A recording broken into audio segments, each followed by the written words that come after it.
Welcome back. This is episode 120 of the Veterinary Business Video Show.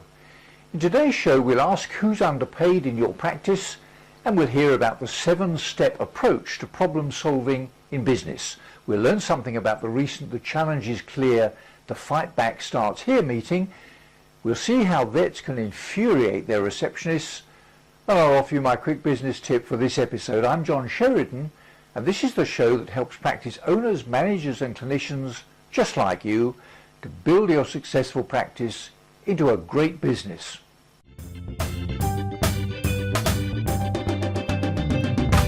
What's the biggest cost heading in your veterinary practice?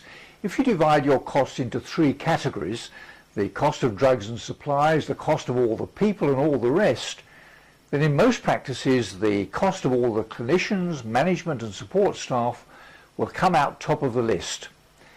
Veterinary practices are people businesses, so it's not surprising that your people represent your biggest ongoing investment. Does that mean they're all well paid for their efforts? In many cases they're certainly not, and the problem is that if practice income is significantly down on budget, expenditure on salaries might need to take a hit. Here's a clip in which Denise Tumblin suggests which group is likely to be hardest hit.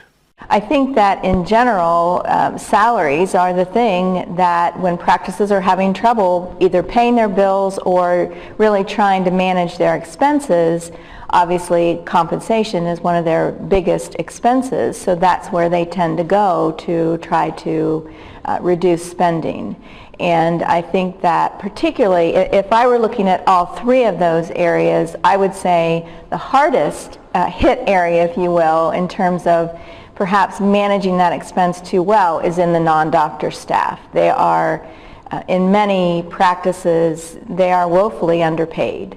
And I know that at least most of the practices